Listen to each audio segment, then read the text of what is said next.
All right, who's ready to get nerdy? Because it's that time. We've been doing the power ranks by tiers. We've been doing power ranks based off our gut feels, what we like, what we don't like. Lions are here to show us all up. He's going to show us how it's done, take us through the numbers. I know Texans does something similar too. He's going to take us through his numbers when the time comes. But look, this league is upgrading. We're getting the brains behind the numbers at this point, and I'm glad to see it. So we've got Lions. Nick, welcome to the podcast. Thanks for having me.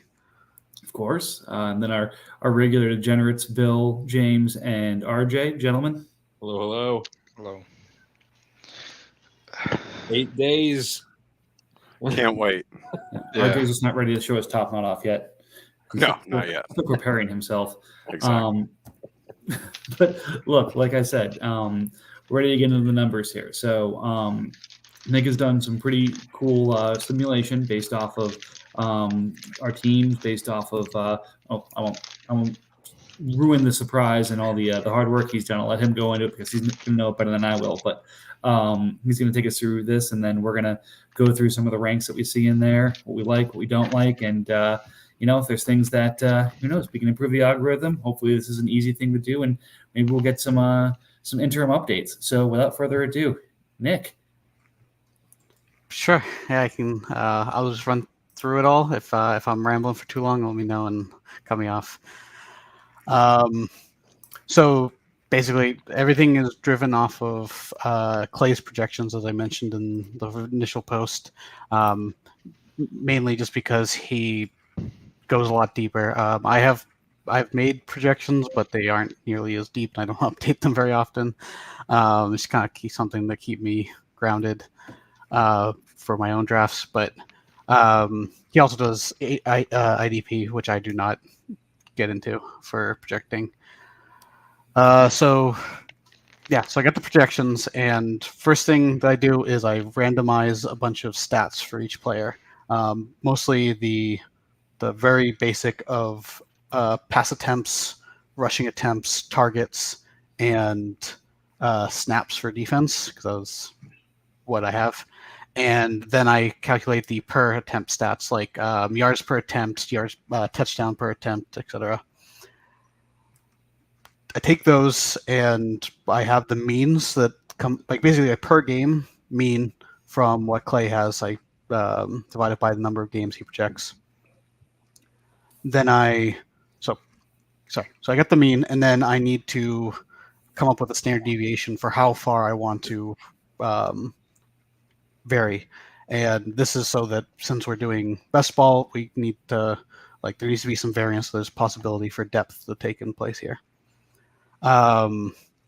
So for offense, I feel pretty good about it. It's not great, but it's way more robust than defenses. Offense, I take a per position standard deviation. So let me back up. For one position, I take each player's standard deviation. So like Kyler Murray has a pass attempt standard deviation. So does every other player, every other quarterback.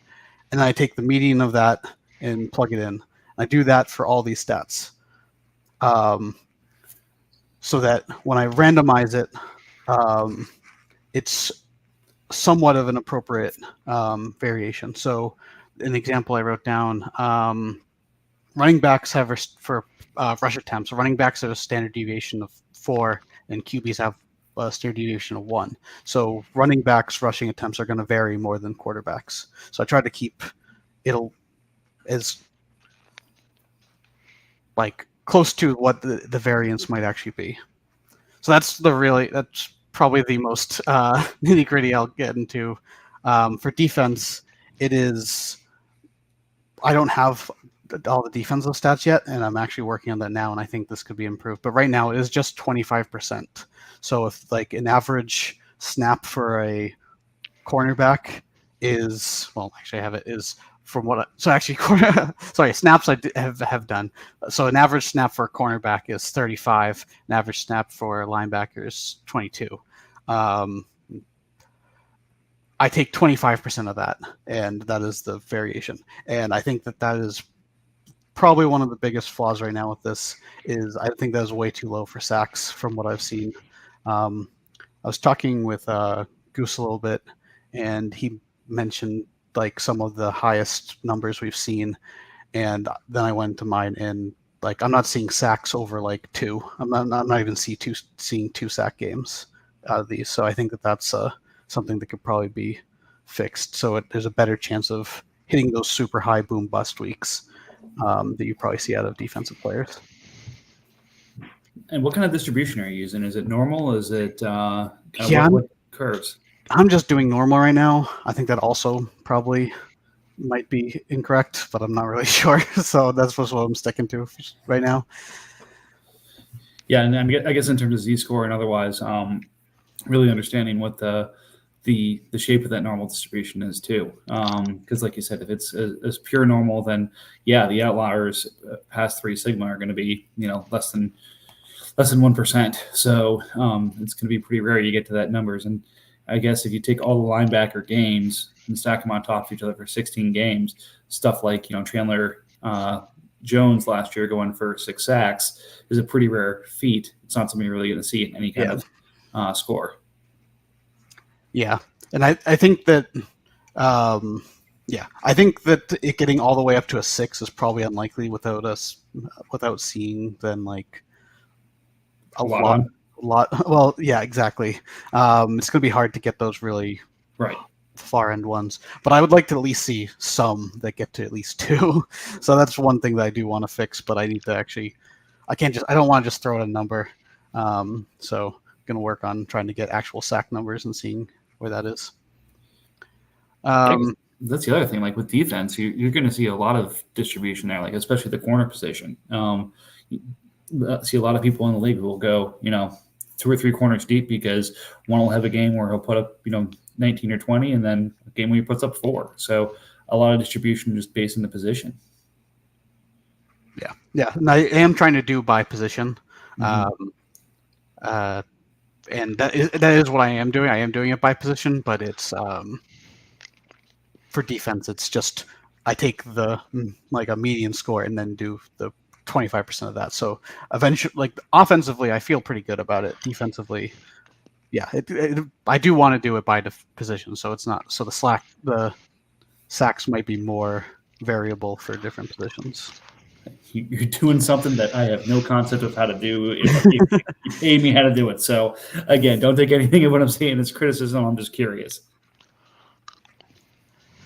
So yeah, once I basically get those stats like the per attempt ones, I then just quickly calculate the other one. So if I have a sack per snap, then I calculate to get the actual sack because that's what's going to be scored in our scoring system. So yeah, from there. So one thing that's really nice for our league that Clay's Projections does is it does a per game, like a game projection. So quickly looking at the top page of his rankings, James Conner is projected for 14 games. Darrell Williams is projected for 15 games. So I think that really helps with best ball because you're going to get, again, the more variability you can get in here and the more times depth has to come into play, I think the more accurate they're going to be. So I think that's a pretty useful thing that he does that. So without going super into detail, basically I just get all these scores and then I assigned it a random game, like a game 1 through 17. So bye weeks don't even matter. And then I have a thing that I join them to where bye weeks already considered. So that's not doesn't even come into it. So once I've done that for offense and defense, there is a grid of players and their score for each week, or their stats for each week, and I score it on. Got a grid of players. I join them to each person's roster, and then I score them. That way, I'm using MFL's positioning, not Clay's, because Clay uses true position, and we don't have a scoring system for true position. So I could obviously make some guesses of like DI to DT and stuff like that, but the players themselves wouldn't be in the correct spot. So, so once every player has stats and fantasy score, I go through each team, sorting by each position and from their top score to their bottom score by position. So top quarterback, second quarterback, third quarterback, top running back, second, so on. And for each designated position, just like quarterback 1, running back 1, wide receiver 1, wide receiver 2, basically the non-flex positions, I assign a player to them. And then once that's done, I go back through again, re-rank them all, dropping like quarterbacks that aren't eligible for flex, and get the flexes. For defense, it's a little more complicated because in our league, we have only linebackers can have 2 flexes. Like only linebackers are the only position that there can be 2 flexes for. So I have to go through and make sure that if the first one is not a linebacker, that the second one isn't the same position again. So like there can't be 3 defensive tackles. But this is not really that important. That's just just to say that I am factoring that in. So yeah, the only thing left from there is once I've done that, there's now a bunch of players. They're listed as what position they would slot into in best ball, and I take a weekly score based on who is on the bench. So then I have a weekly score for every team, and then I do it for every week and get a final score at the end. And that's what you're seeing here is a final score. The only thing after that is I loop it a few times so that it's not just one thing. And this one right here is based off of 30 that you're looking at. So after 30 attempts, you get what you see there. So that's where like the min rank, average rank, max rank through 30. How high did a team finish and how low did a team finish? There's definitely there isn't a lot of. I think I've mentioned there's a lot of flaws here that I think could be done to fix it. One, this is not factoring in schedule. This is just total points after 18 weeks. I didn't want to pick just the 14 weeks because since this isn't actually really factoring in the actual opponent, it didn't really matter. So I just figured 18 weeks would be better than just cutting it off at the playoffs. What else? Schedule. I think that's something I could easily do. I just haven't done it yet. So like that's where we get stuff like what Chris mentioned about all 4 AFC North teams being the top 13. This is just their teams as is, not factoring in that they have to play 3 teams above them to make up. Well, I don't remember the exact number. Is it 12 games? That's probably not right, but it's more than just 6, right? So, I'm sorry. Anyway, I haven't been in the league long enough to remember that off the top of my head. Yeah, this is. I'm asking all the questions, guys. What other questions do we have on this for Nick? I mean, this is so much better than anything we do. It definitely looks really good. My biggest question is, do you still have the breakdown for by position, like what the highest defense end score was potentially that came out of your?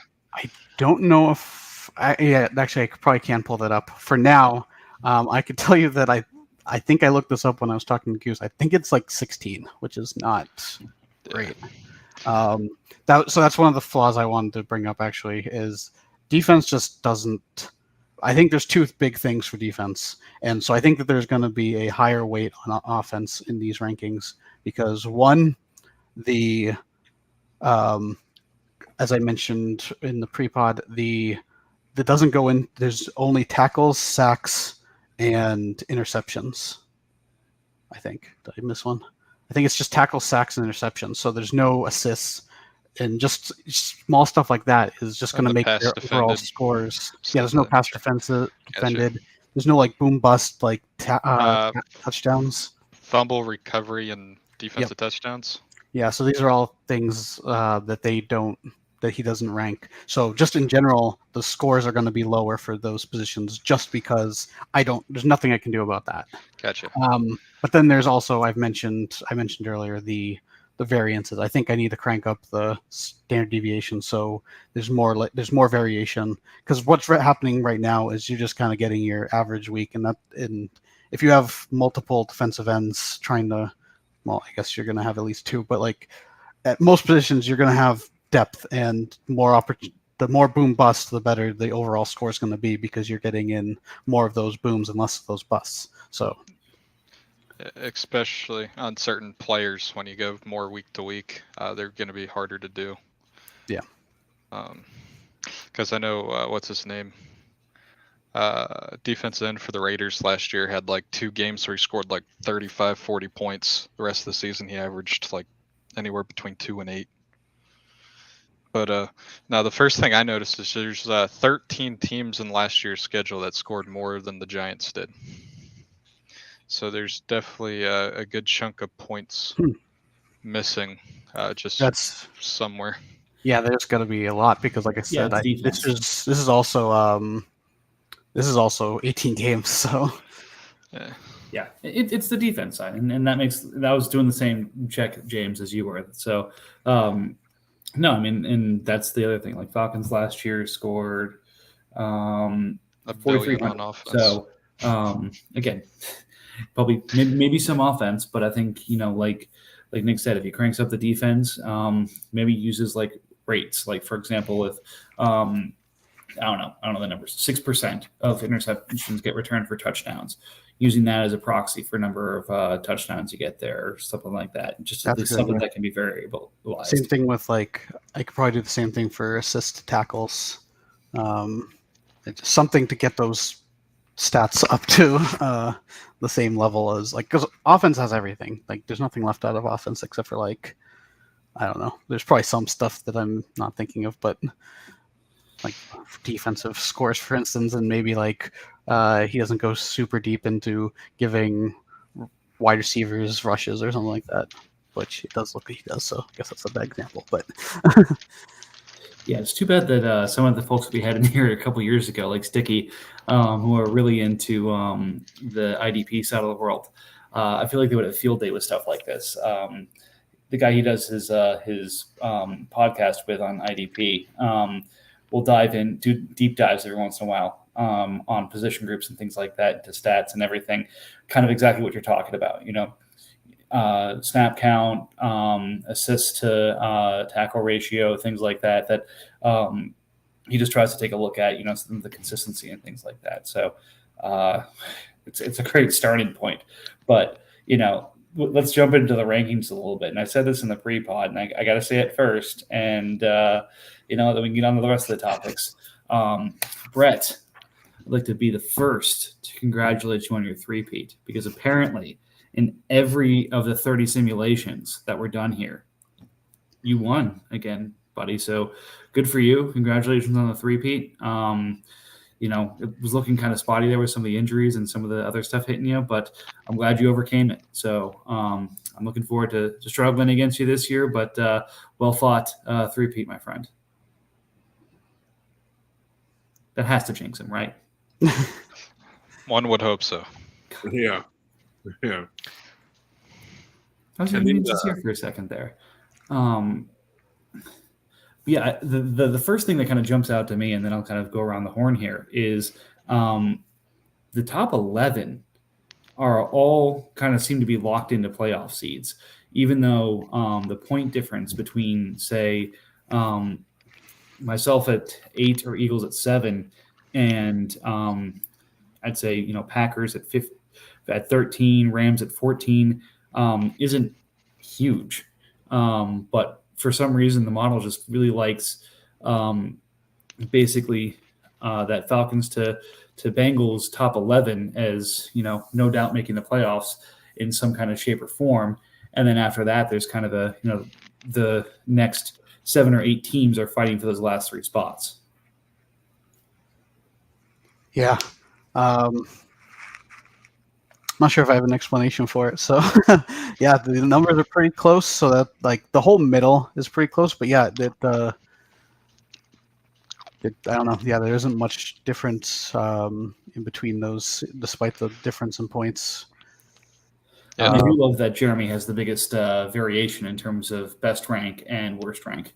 Yeah, I would have loved for more teams to look like that, just so I feel better about there actually being some variance in here. But I did throw together maybe I can pull it up before this is over, but like a plot of just each team's like up and down. You wouldn't be able to tell what team's what, but just them in order of rank. And there isn't as much variation as I would like, but yeah, that's something I could probably tweak in the future. But that probably has a lot to do with most of these being around each other. Besides, the Packers, the one that seems to be the only outlier that we see here, like as far as like average to how high you got as a min rank. I think that would change once you factor a schedule in. Yeah, that's true Yeah. too. I think the big thing that just surprises me is the Bills and the Steelers. There's not a lot of depth on offense, and at least the Steelers is a team that I think the majority of us see as more of a maybe next year team, with them just projecting up so high, with also how thin and young and unproven that team is.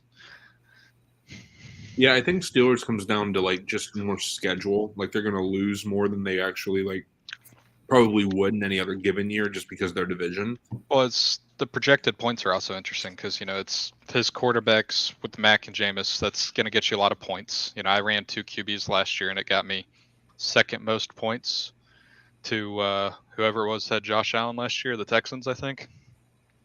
But then his running backs are, Boston Scott, Craig Reynolds, Quadre Allison, Hassan Haskins, and James Cook. That's RB1 James Cook. Yeah, it's just it's really interesting to see that pull his team. And frankly, I'd love to see this again. That high. I think Clay's updating his 53 right now. He was trying to look for the final 53 post cut for everyone. So once he's got that, I thought he was going to update his PDF. So kind of getting the output from that and seeing how that changes things here would be really interesting.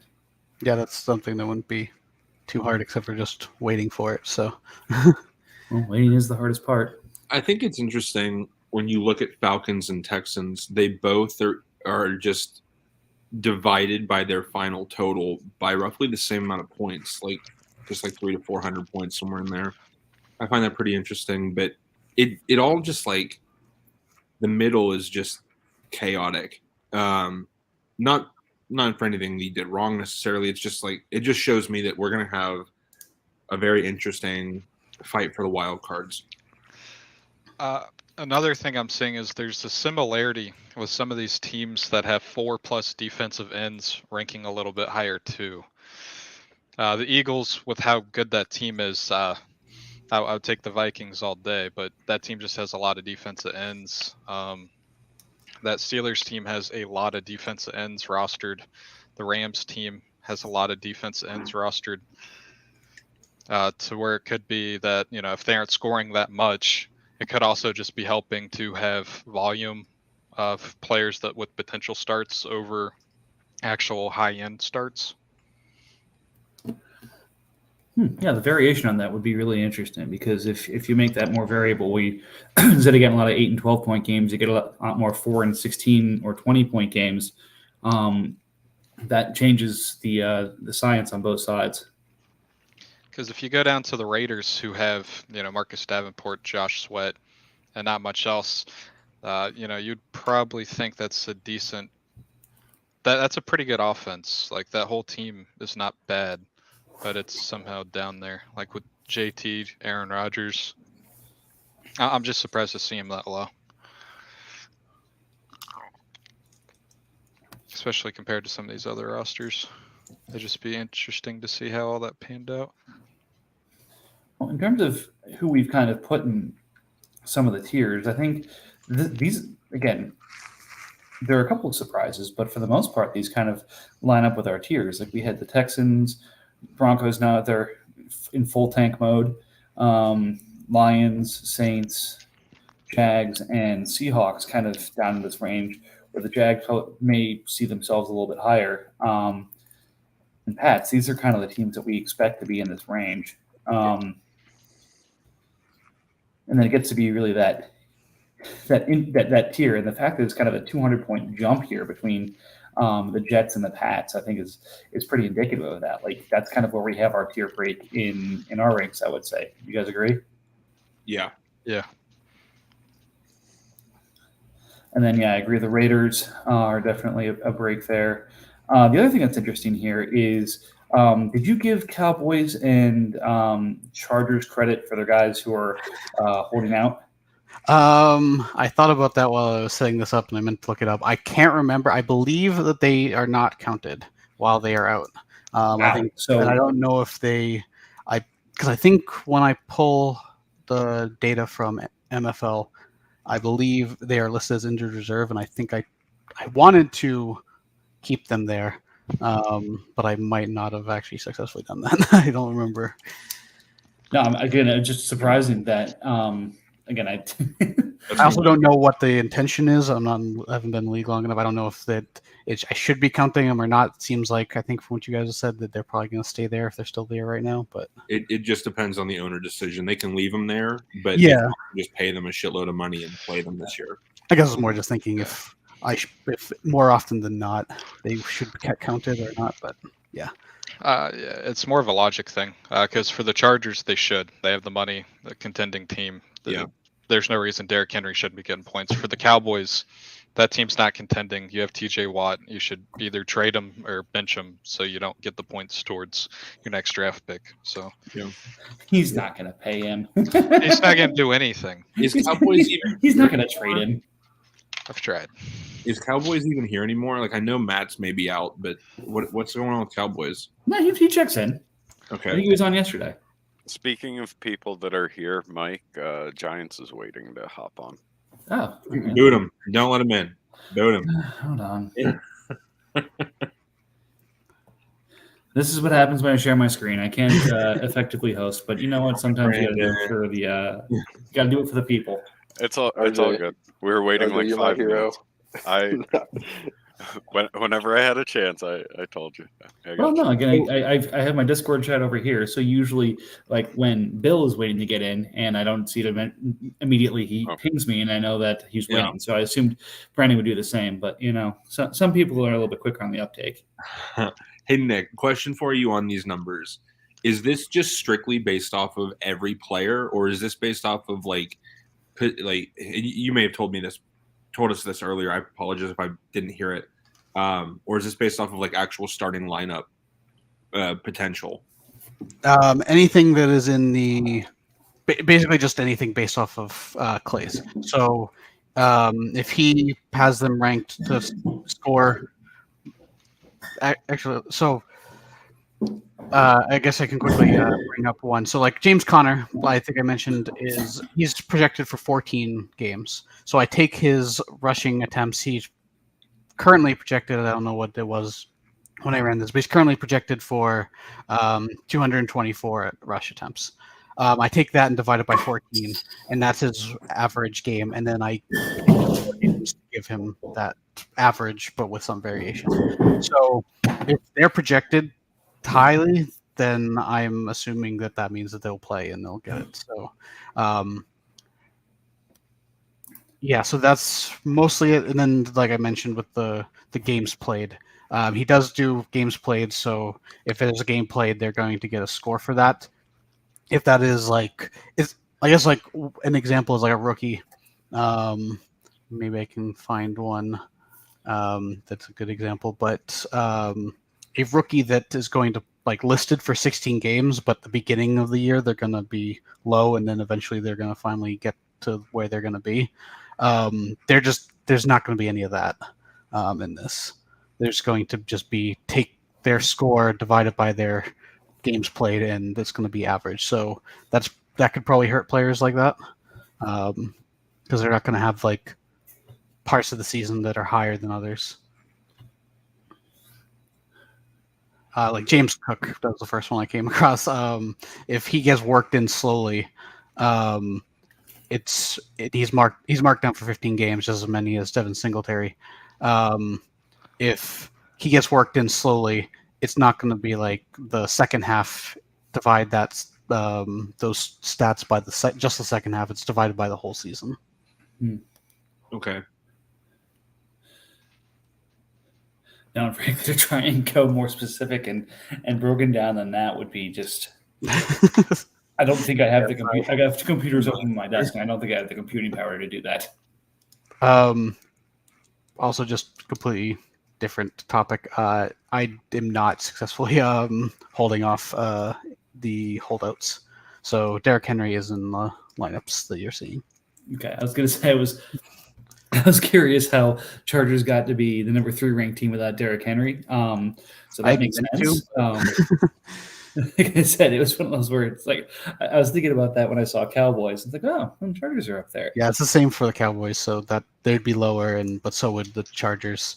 I could probably manually pick ones that I think are gonna play like Derrick Henry and put that in, but yeah, right now everyone's playing. That's quite cool.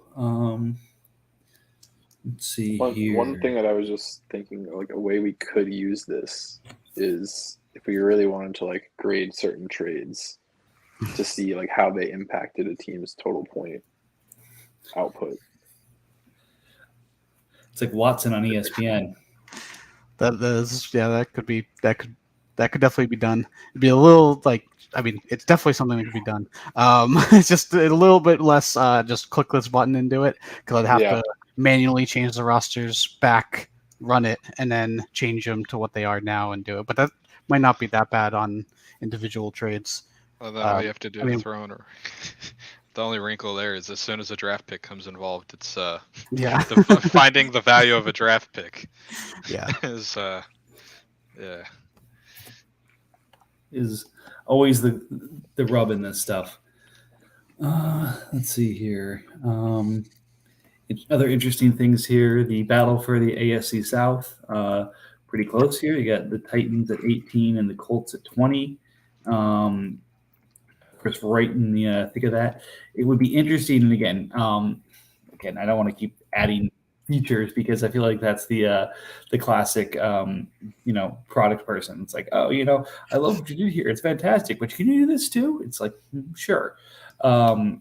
Like what percent of the time do they win their division? What percent of the time do they make the wild card?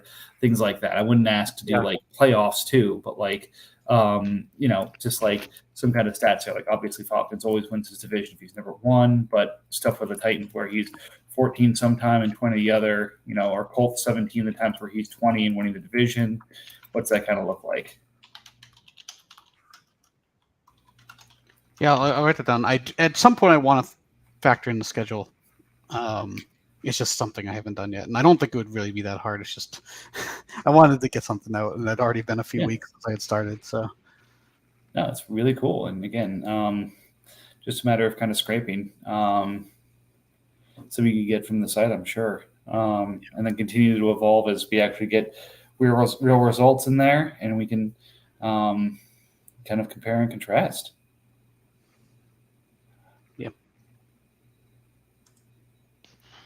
You had mentioned you were talking before about the two big. I think the biggest outlier for sure. Like I compared the other ranks to like your guys' ranks to this. Steelers were by far the biggest outlier.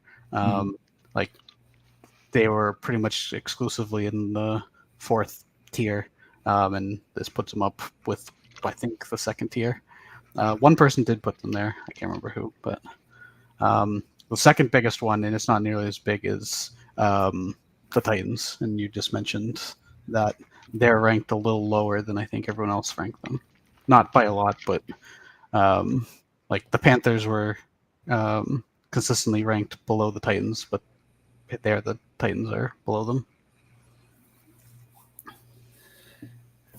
None. I would say the other one that I was surprised by, but I probably shouldn't be, is the Buccaneers being the, I guess, 4th best team in this case in the NFC, but really fighting in that top tier with Commanders, Falcons, and Giants. It's going to be a bloodbath for the NFC, atop the NFC this year, but that's going to be one, especially, and seeing Falcons as the undisputed number 1 when schedules do come into this, see what happens to the Buccaneers and Panthers when those do pop in, as well as does that make the Falcons a little bit more vulnerable. This is so cool. When I had first done it, I was getting ready to post something, but then I can't remember what change I made, but I made some change and reran it. And it was a little different at the top. You Vikings you were in the top 4, and the Commanders were down where you are. So that was a big. So it fixed the Commanders, I would say, based on all of you guys' score, but it might have broken your team. Hey, I'm happy to be the underdog. I miss the days of being the people's champion. I don't think that's the case anymore. But hey, we'll get back there.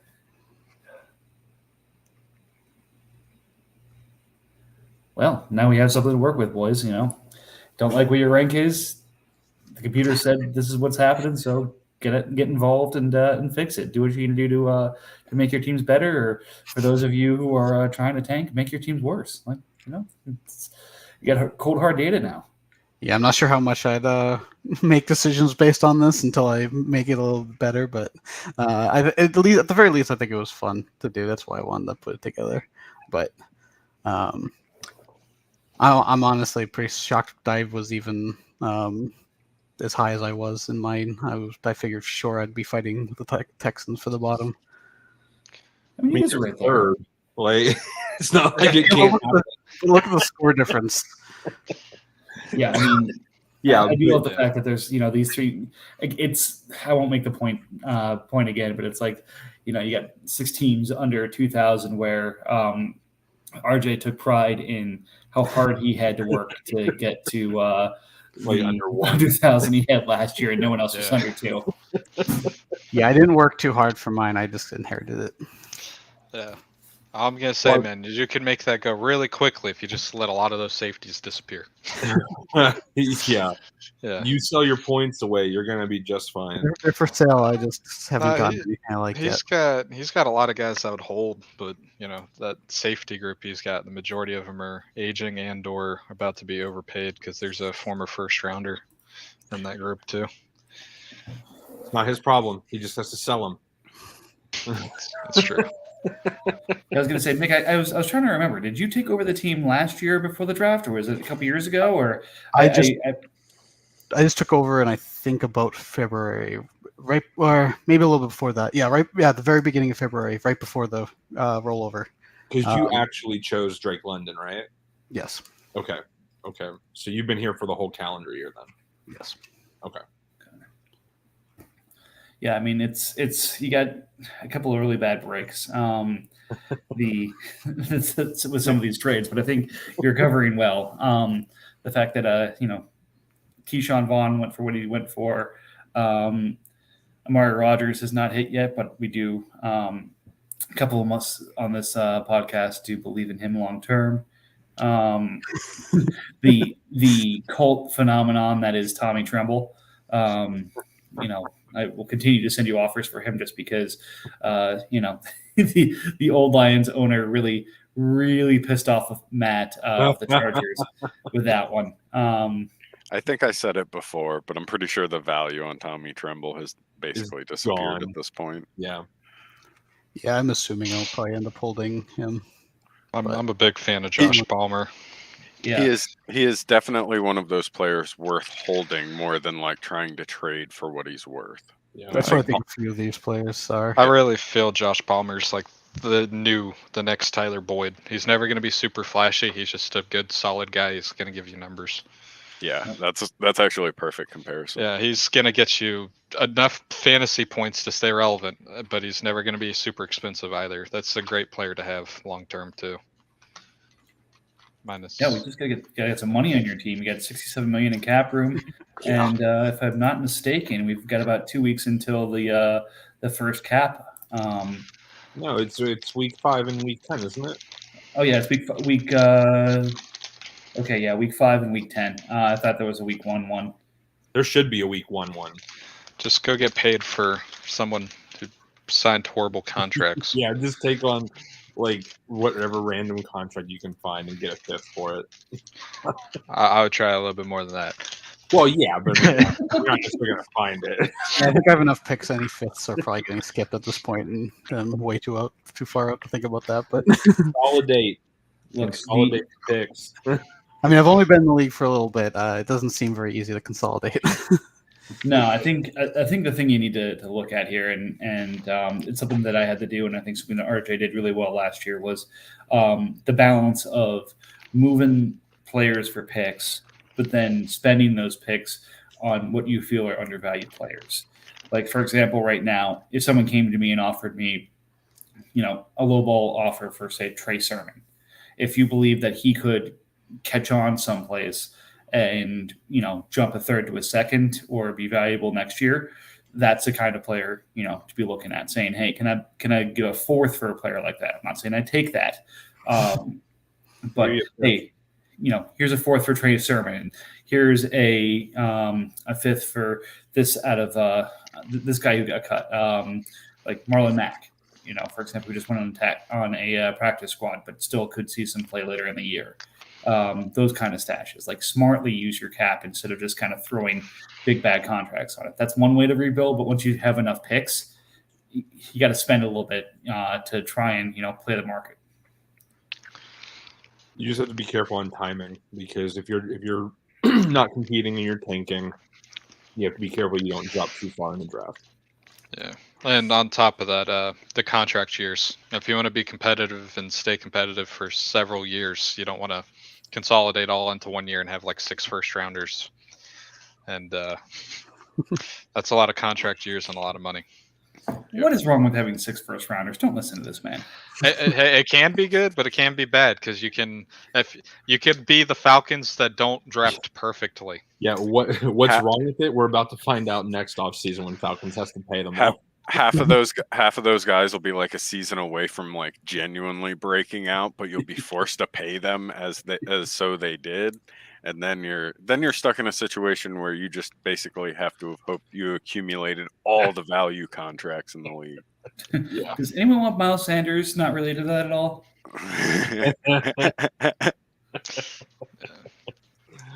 Oh man, no, this is really cool. Like I think this is the most unique talk we've had about rankings ever.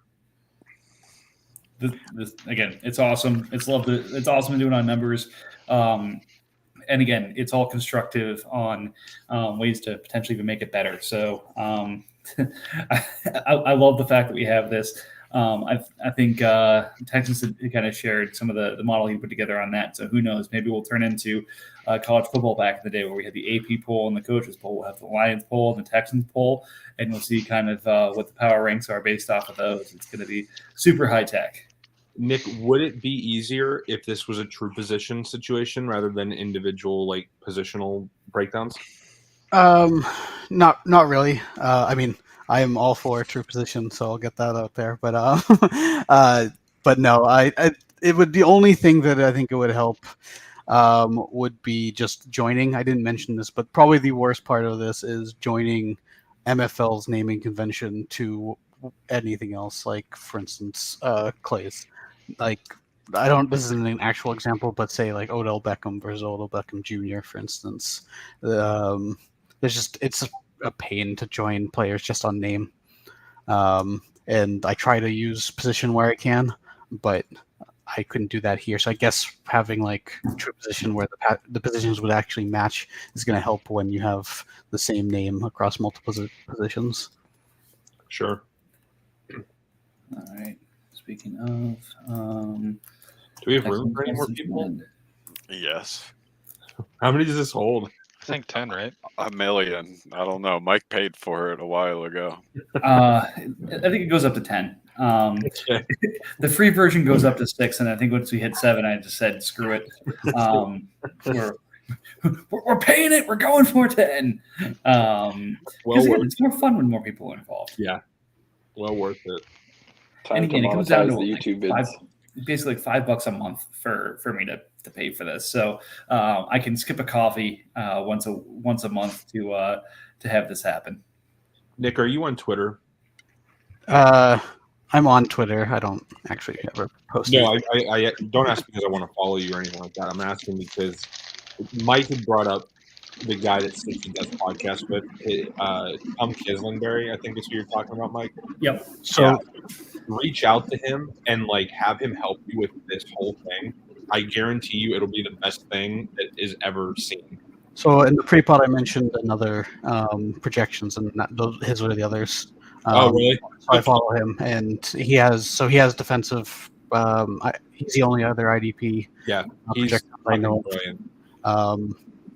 I basically found him when everyone was talking about true position, and I wanted to look into it, and found him. He's been pushing that, and I found his projections, which again, I had never seen IDP projections that aren't like.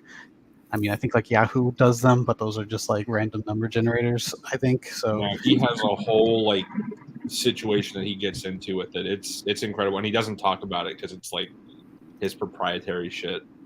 But yeah, I think him and Adam Zekas are the only ones that know what it actually is. But again, it's a cool thing, and just kind of plugging that in, and Definitely. using some of the information would be fun. And again, Yeah. you've clearly set it up well to be able to take a source, plug it into MFL scores, and generate something. I think there's some learning partnership there. So people learning from people. It's wonderful. Speaking of, there's the AP poll. Smootalk, you here? Yes, I'm here. Can you guys hear me? Yes. Yeah. Yep. Sorry about that. I got to actually send you driving a little invites, way and back from, sometimes I'm so busy here I don't hear. Yeah. Are you driving with your sorry about the camera little on? delay. Keep your eyes on the road. It's pitch black. Oh man. All right. Mike, do you want to go over any trades or anything? Yeah, in a second here. Yes. No, I wanted to see if Smootalk wanted to add anything, or he was asking to join, so I wasn't sure if he just wanted to listen to the conversation, if he had some thoughts he wanted to share before we shift the gears. No, I'm good. Go. You guys are, I can barely hear you guys, but I wanted to join anyways. Excellent. Thank you, my friend. All right, let's take a look at some of these trades that have happened. When was the last one? Let me see here. When did we? How long's it been? Last one. There's been a last few. one we There's been a talked few about. big Oh, that's right. So it was the 16th because the I went post-pod through- trade I went was through 3 or 4 of them. the first one on here. So I'm really excited to talk about the first 2 trades on here. Oh, the last one we did was Dobbs. It was Dobbs, yeah. I wish his name was Dubs, by the way. Like, just how awesome would it be for he went up for the dub? I'm Only a matter sorry. of time. It's marketing genius right there, but his name doesn't match. It's stupid. All right, we'll start with the big boy. Post-pod trade action last time. It finally happened. RJ and I have been dancing around each other around a Brees Hall for Stephon Diggs type trade.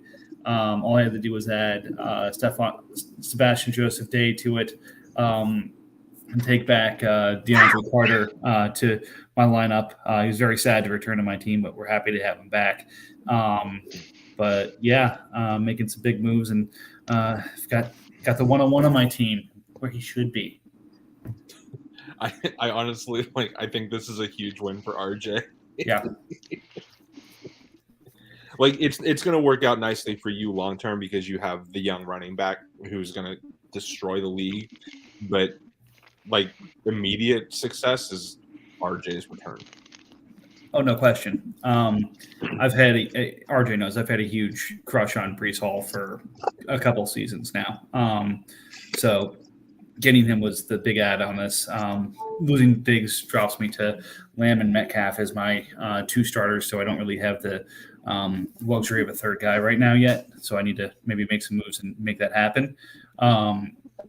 It's a team building perspective, but the bigger issue for me that I had to figure out was I've got Metcalf I've got to pay, and I had Diggs I was going to have to extend to. And Metcalf is going to jump a good amount of money next year. So trying to figure out paying both those guys was going to be a problem.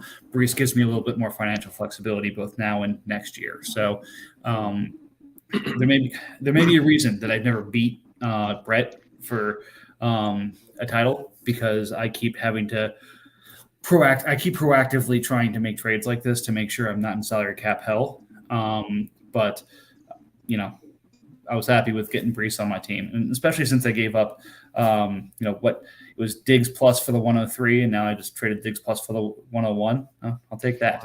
Mm-hmm. Just in time for him to sit behind Michael Carter.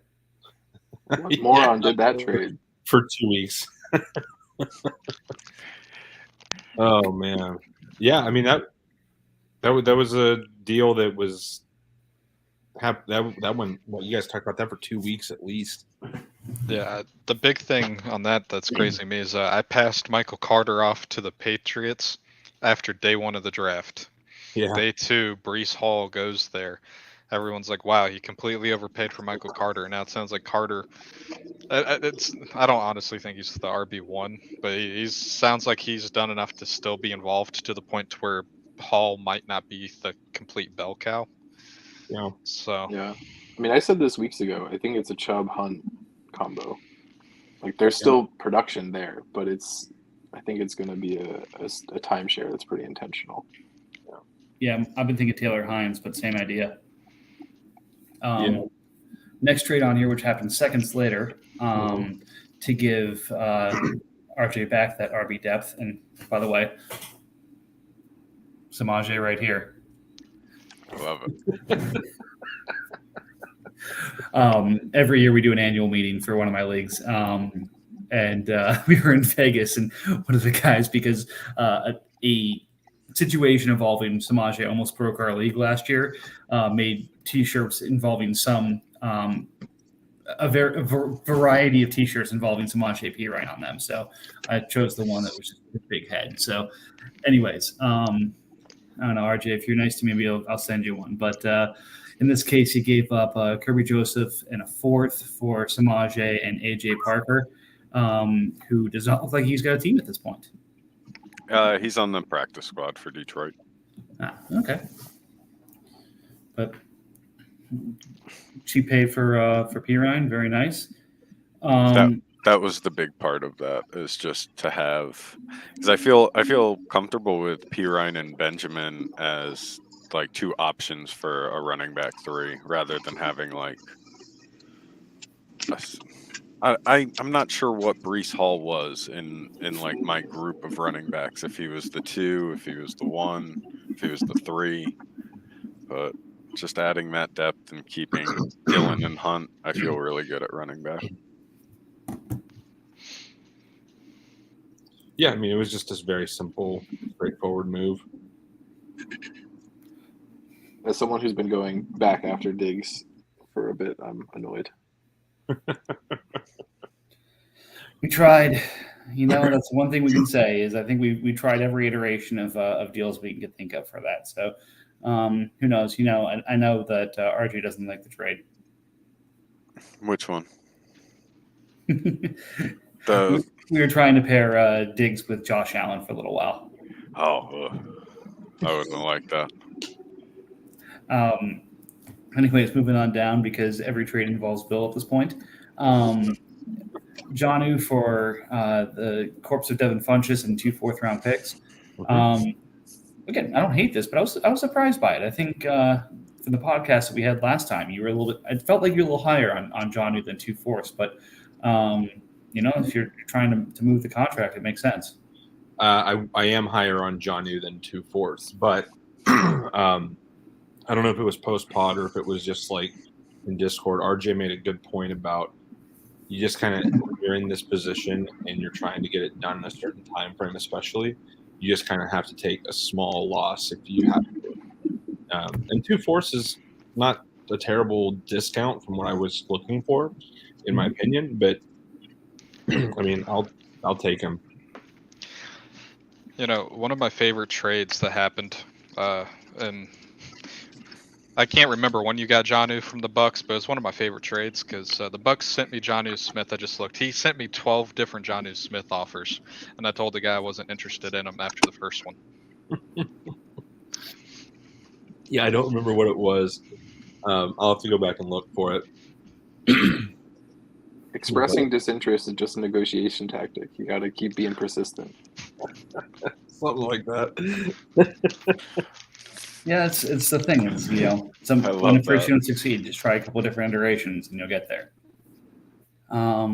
Let's see, moving on down. We have our next blockbuster. Titans giving up Michael Pittman, Eric Ebron, and Landon Collins for Amari Cooper, Nick Thurman, and Tyus Bowser. So this looked like it was a salary motivated going from Pittman, who again looked like he was untouchable on that team, to Cooper, but again getting off of the $9 million that Ebron was owed and the $9 million that Landon was owed. You almost wonder, would it have been easier to trade, say, a fourth-round pick to the Broncos to take both those contracts for you? Probably, but I get the appeal. I like Amari Cooper, but not as much as I used to. I like Michael Pittman, but I think everyone's probably rushing to best-case scenario, crowning him a top 15 receiver. But we shall see. I Yeah, hated this trade. The downside of this trade is that Ebron and Collins are both on 3-year contracts and not cheap. So it's like, Bowser's on an unappealing contract too. Yep. Right. oh my god, yeah, he is. Jesus. The cap space was it was pretty minimal. It was like a $2 million savings or something, wasn't it? Yeah. Yeah, the think only it was real just- thing happened here is to get some linebacker points, and you swap Pittman for Amari. And this was the day of, but early before it actually broke, of Watson going from 8 to 11 games. So it didn't help as the day went on either. Yeah. Well, he also said he didn't like the trade. I mean, this created a huge conversation in our league just Yeah. about the value of the two of them. But It just comes down to one of the trades that we all complained about during the draft. yeah. It was hey guys, if you're planning on doing something, shop it around. Don't just do it. What he Yeah. could have got for Pittman should have probably returned him more. Yeah. Just whereas, a lot of these people were buying a pick and then turning around and selling the pick and making gains somehow on imaginary assets. Yeah. And to Mike's earlier point, like he could have cut one of those contracts and traded the other for like a late round pick to one of any of our tanking teams that have 60 mil in space. Sure. Yeah, I mean, because of 3 years on both of them, maybe it would have taken a third, like a 24 third, to get it to Bill. Right. But still, that's a lot better than the value difference I would perceive between Cooper and Pittman. Now, granted, Pittman is on his rookie contract, is going to have to get paid, I think, either next year or the year after. Cooper is past his rookie contract, well past. So he's locked in under that value. So there's some value based into that. So I know which side of the trade I would prefer to make, but I'm not going to sit here and say that all sides of this are bad for Titans. Right. The Titans has a have- $40 million quarterback on a 1-year contract named Kirk Cousins. He's got himself in a bad spot anyway, though, because he's got Kenneth Murray, who he already picked up the 5th year on. He's got Singleton for 17 over 3. He's got Kirk Cousins, which, it definitely seems a lot better for him now that Mond isn't there. Sounds like Cousins will probably be there longer now, unless they do horrible this year and draft someone. Sounds But like Titans it's, is going to be tanking next year. Yeah, and he's got Penny on a 1 year, and he's got Harris with going on to his 5th year next year. So he's got a lot of question marks.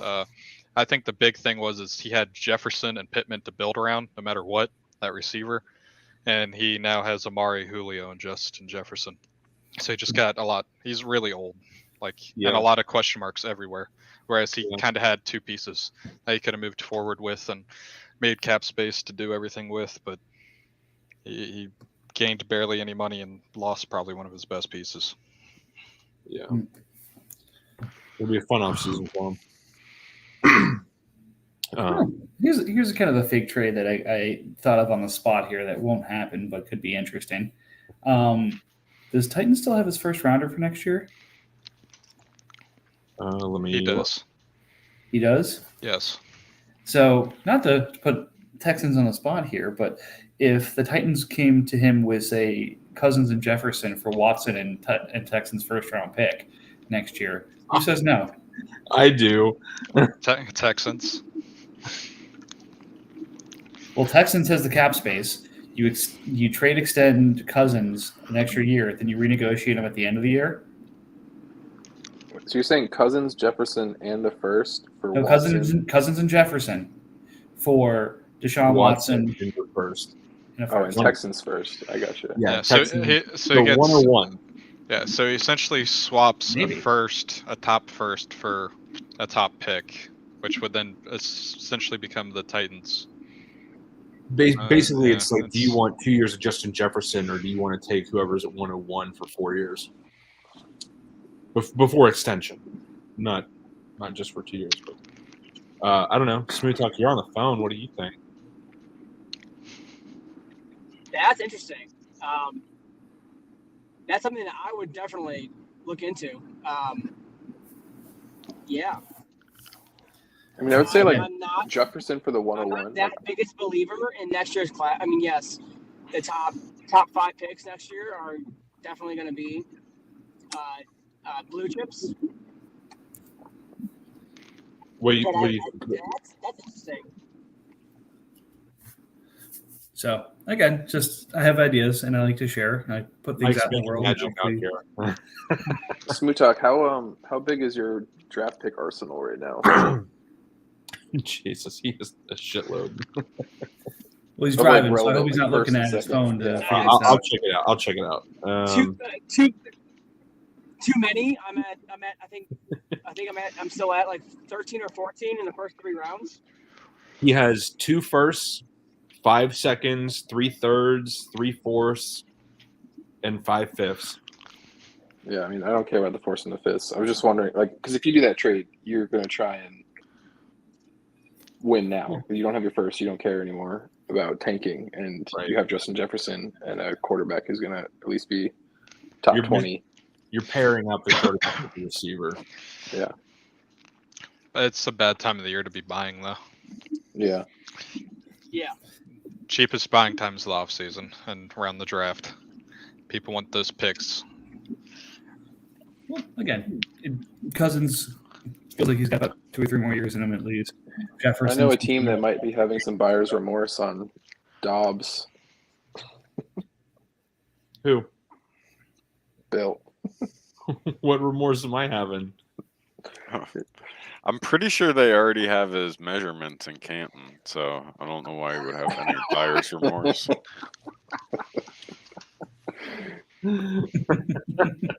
No, I don't have any remorse. What? Worst case is he starts the season low on the depth chart, like wide receiver 4 maybe.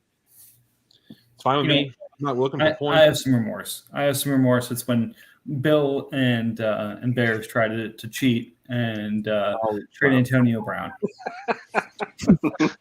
We didn't remember. That's all it was, and that's why every single time they're asking, "Did you guys check the players?" Yeah. But they got caught, and luckily we have a dedicated owner like Smooth Talk who was able to swoop in here, give the extra 5th, and take Antonio Brown from him. But yeah, sometimes you just got to do the right thing for the league. Mm-hmm. Well, in between that, don't miss the one in between. I won't. It was RJ and Smooth Talk making a deal around Naquan Jones, Michael Woods for Naquan Jones. This is one of those times where I'm going to say I don't know enough to know who these guys are, so I'm going to sit back and let you guys talk about I'm it. not really sure about this one either. Okay, so Naquan Jones is a rotational defensive tackle, and the only other person in his position is at best mediocre. I mean, they're both probably mediocre. With Tier Tart. So there's Jeffrey Simmons. no, opposite of Jeffrey Simmons, easy. So technically, it's a nose tackle position, but I just think there's going to be some type of opportunity there. He's young, and I had extra lottery ticket wide receivers, and that was one that I was willing to get rid of. Yeah, and vice versa. I was at that point before I made the trade. Before that or after that, it was I'm just trying to get some of these low end wide receivers with opportunities, especially on the Browns. Only hearing camp reports because he's been so injured, and I thought, why not give this guy a shot with who knows what's going on with Cooper, who knows who's going to end up being the wide receiver too, because I just want as many options as possible going into this. Sure. Yeah, and for a rotational defensive tackle, that's a great price to pay. Yeah. Again, with RJ getting that trade before, with solidifying his wide receivers up, I thought it was a great opportunity to grab a guy that he may not believe in or not. There's not enough tape or information on him. So. Oh no, I believed in Woods, but this allows me a little bit of cap flexibility. So now Michael Brockers becomes expendable. I can get rid of him for next to nothing, and I'm not going to lose those points. I basically took a lower end wide receiver, turned it into my defensive tackle 2, and whenever I would like to, I can shed $4.4 million. Yep. All right, I missed these next couple because I was in Vegas over the weekend, so bear with me here. But so we had Broncos. I'll combine the next two because they involve complementary pieces here. Basically, giving up Bill Golston and Carl Nassib for Darrell Williams, Ryan Neal, and 3 more 4th-round picks. So, yeah. Again, lottery ticket defenders for lottery ticket picks who you can take lottery ticket defenders with. So makes sense. Yep. Just trying to shed points, trying to make my first as high as possible. Then the next one I was curious with. So it was, again, 2 trades between the Texans and Chiefs. I love the acquisition of Wandale. I think that's an incredible price to pay. I was floored. To get him, I think that's a great buy at that price. I think he's absolutely worth a 1st-round pick. If you want my 24 first for him, I think we could probably make that happen post-podcast. But I think that's a great one for you there. Then I was surprised, though, the follow-up, taking that 2nd round you got there and then adding to Jordan Davis to get that back. Jordan Davis, if I remember correctly, was a 2nd rounder. So giving up a 2nd rounder for what's probably and a 4th for what's probably a late 2nd rounder next year, unless you were in a salary cap crunch, just didn't make a whole lot of sense to me. But again, I'll let you talk about why you gave up on our boy Davis. So the more I was looking at him being the nose tackle, he's going to be more of the pusher. He is not going to get the tackles. He is going to be double teamed, triple teamed, and he is not going to get. I think the best that he is Vita Veda. Mm-hmm. And that's where I kind of put him as his best case scenario. And I said at that point, it was worth getting that pick back with how heavy next year's class is, and to get that pick back. Yeah, he's a great NFL player, terrible for fantasy. Yeah. Fair. I feel like, it may be one of those situations where you might have gotten a better 2nd if you had chopped him around, but I can't hate the reasoning on that one. I did a lot. I mean, I had a lot of offers. I had a couple, and Bill and I talked about this a few times. Yeah. I got a few 2nd offers, but it just wasn't worth it to me unless I was getting something back. And the fact that I made the trade prior, it just made all the sense in the world that, when you put it all together, I got Wandell for a third. Basically. So when you put it in that perspective, I couldn't refuse it. Yeah, not a bad deal whatsoever. Yeah, so I guess just from your comment earlier, I'm taking it that Goose offered you this Wandale offer. No, so I came home after dinner with my wife, and I was just I was listening to podcasts on the way home, and my wife was rolling her eyes, and I was like, you know what? Whatever I heard, I was like, let me just offer my second and the Patriot third. Well, which again, after our last pod, I kind of saw where the Patriots could make a push. And I'm like, you know what? Maybe I can get the benefit out of that third right there.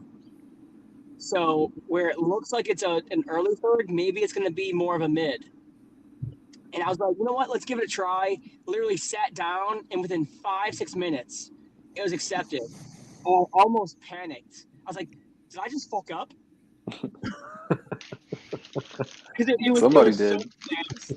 And I was like, okay, this worked. No, it's Interesting. it's very, very, very. It's going to be an underrated move, if things play out the way that you want them to. Sean, I'm so glad you're in the AFC South here, because this is. I'm looking at what you've done with your team so far, and you're going to be a problem in a couple of years. Like, look at this already. Maybe 3 or 4. My goal is 3 or 4 years, but I'm hoping to underestimate myself. Oh, don't let Chris take over the division next year when the Titans falls. Like, No. don't let that happen. I mean, just looking at it, he's got Deshaun that eventually is going to come back, or he's going to flip. Lindsey, we'll see if he catches on any plays, but his receiving core, McCutcheon had a hell of a camp and a hell of a preseason. Wandale, Anthony Schwartz, Equinemius, Preston Williams, and Michael Woods. He's got a couple, shots out there, but a couple of solid pieces here. So things are starting to build. There's still a couple corners to get rid of, but that's the challenge you were presented with. Who knows? Maybe we'll talk about Derek Stingley after the podcast, but still, it's you're starting to make it your own. I love it. Interestingly, you talk about the corners to getting rid of, because he did that in the next trade. Yep. Absolutely. Look, we all love the man, the myth, the legend, Sauce Gardner. And I think we've all offered after him. But again, speaking of Equinemius, getting Trey Nixon and Equinemius for a pick downgrade from a third to a fourth and a fifth, pretty solid. And again, that Chicago receiving room, it's just so beat up right now. Mm-hmm. Like, it's Mooney and then anyone else. So there's every possibility Equinemius could seize that number 2 role and do something with it. If he does anything with it, you automatically make that third round pick back just there. Mm-hmm. And that was I think from the first day that I joined, I think Bill and I started talking about him. I think I even brought it up in the post pod about his value, and I don't know. I've always loved him as a Revis comp almost, and I think that you're seeing that in the preseason with no one throwing him the ball at all, no targets at all thrown his way. But I thought it was a little time to move him.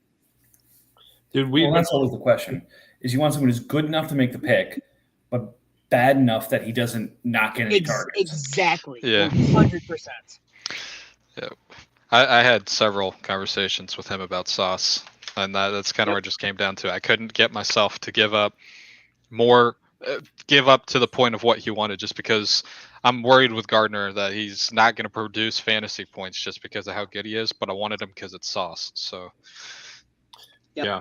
It took what, like 1 to 2 months maybe to do anything, because I was it was before training camp started, and everything was like, well, ESB is probably the number 2 there. He was the first receiver taken off of the free agency market for a reason, blah, blah, blah.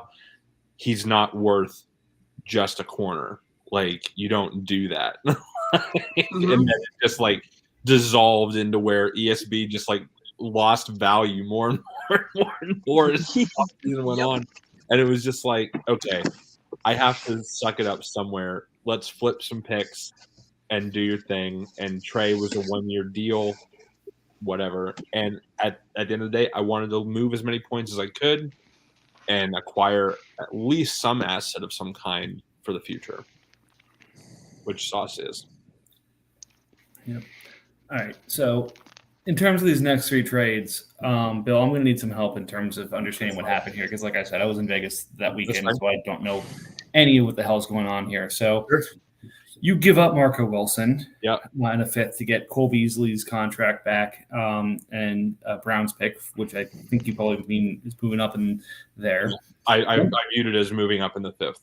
Then he gives you Marco Wilson back for nothing. No, he doesn't. Is that a taxi theft? It's a taxi theft because he refused to promote him. So you trade him the player. Yes. Put the player on taxi. Yes. You steal him and get him back. Because Browns was stubborn and said that it wouldn't work because we just traded him. They're different, bro. And then turned around and traded that corner. Yep. Less than basically about 12 hours later. A couple hours. Like that was just a wait for the commission to process it deal. Yeah. Browns was he wanted Murphy. Obviously, he wanted to get rid of Beasley. Clearly, that's what he wanted to do. And I wasn't just going to let him get away with moving $10 million and putting a guy on his taxi.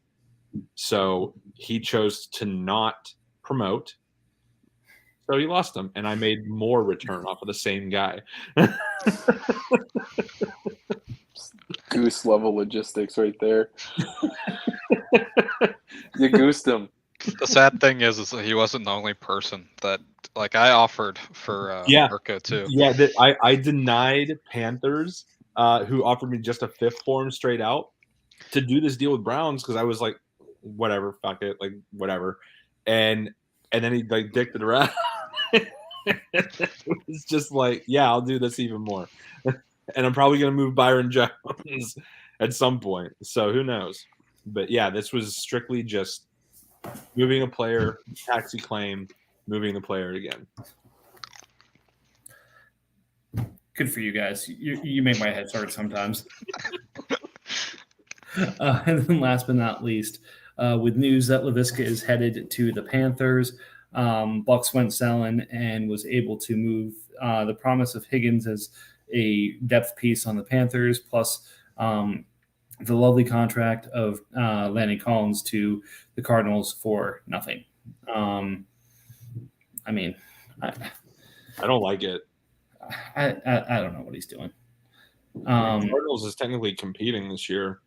Yeah, so why am I giving up $9 million for a player who doesn't have a team and probably won't? I don't like it for either one. Well, I mean, Bucks, I don't care. Like, he just wanted to clear cap space, obviously. Bucks creates $11 million in cap space with that move. That's a great move. Especially since Higgins is what, the 5 now? 6? Yeah. Because Shi Smith had a great preseason. You get Chenault. You have Marshall coming back healthy. DJ Moore.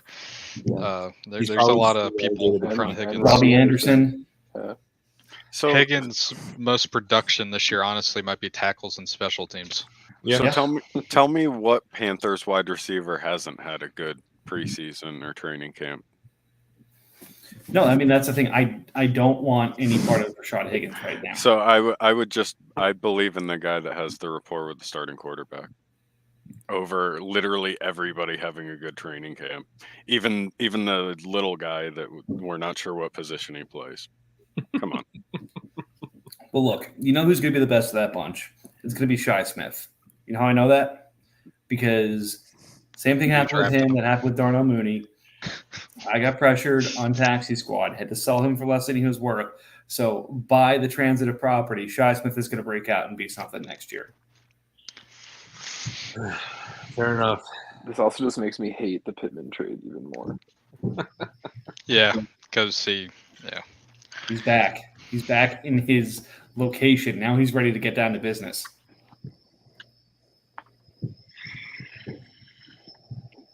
What I miss? Now he's ready. Gotta do the proper We were pregame. talking about the bullshit trades at the end of it all. Anyways, no. So Sean. We were talking about the last trade, the Bucks dumping Higgins and Collins on the Cardinals. We were kind of trying to see the other side of that. Any way Collins signs with somebody? No. I don't think so. So But his problem is that he's a box safety. Not really, because he's also too small to really be an effective box safety, and he's horrible in coverage. Absolutely horrible. When the Giants let him walk to the Commanders, we were so happy because it meant that we had someone to pick on. And if you watch any game the Giants play, they just pepper him with targets because he's horrible in coverage. So I don't see him finding a spot. I watched a lot of his games too when he was with the Giants, and I was really surprised that he got paid remotely what he got paid to go to Washington. So hold on, Phil. What just happened? Serena just won. Oh, She's nice. moving on. Sorry, I think it's super cool. Like it's her last tournament ever. I think it's super cool. I think something about that trade though is not being spoken on is that Higgins is definitely Baker's boy. So I like that until Schultz, not Schultz. I'm sorry. Chenault, yeah. Visca. Visca got signed. He is that's a perfect situation for him in that offense on that West Coast offense. So Well, Visca got traded before that deal happened. Yeah, exactly. I liked it beforehand. The only person whose job is threatened by Laviska Shenault is Andre Roberts. That's it. Yeah. Like I have a feeling he's probably a little bit too far behind in like the game planning to like catch on until at least like later on in the season. So at best, he's just going to have to show out on like kick and punt returns, and they already have a Pro Bowl returner there. So it's like he may work himself in, but like I don't think that trade is super impactful for the immediate future to anybody really. No, but it opens the door. I've always said Shenault is the Percy Harvin of that draft class. That's incredibly insulting to Percy Harvin. I think he gets on the field due to his physicality. All the screens and run stuff you can do with him. I think it says more about, maybe Robbie Anderson than it does probably anyone. Robbie, maybe, and Shi Smith. Well, that's what I'm saying. Like you can, Shi Smith is capable of doing basically all of the little gadget things that you want Visca to do. Like there is already somebody there that understands the playbook better right now at like every aspect of their offense. So like sure, his talent level might be higher than most of theirs, and he will eventually like gain a foothold like against somebody, but he doesn't fill any immediate needs. Right. Correct. Yeah. They're still going to suck. It won't make a difference that much. Their defense is disgusting. Yeah, I was about to say they got a really good defense. It's going to be hard to sleep on that. Their secondary might be the best in the league. Like it's insanity. To a degree. I don't love Xavier Woods in coverage. No. Yeah, getting JC Horn back is huge. CJ Henderson, huge on him. Dante Jackson, they've definitely got some guys. Great linebacking core. I forgot entirely that they have CJ Henderson now. Yeah. Their big thing is just going to be the run game. If they can stop the run, they got some smaller linebackers. Yeah. Well, they have quite the rotation on the D line. Yeah, but even at that, Brian Burns isn't the biggest guy. They've got a lot more. No, they're leaning out. It's a lot on Derek Brown to ball out in the middle. Because Ioannidis is more of like a rushing type of defensive tackle. He's not going to be one that can just close a gap on a running back. Yeah. Although you just reminded me, I do need to trade for Mac Jones because of the whole Brian Burns incident. I love that. So good. So good. I know it didn't actually happen, but still. That looks so I think that's gonna be my team name everywhere. But now ESPN is starting to audit team names, so I can't use that anymore. Oh, really? Well, we won't use dildos as a team name, so Okay. Okay. I'm pretty sure little bitch won't be allowed either. probably not. All right, hour and 25 minutes. Usually we go for an hour. This time we went beyond, but we had great content. Thank you again, Nick, for taking us to the power ranks. I think that was fantastic. Great to go through the trades here, and who knows what magical trade work we're going to make happen afterwards. So we got 7 on. If you want to join and keep talking, join us. But, it's been a fun night, and we'll talk to you guys probably next week.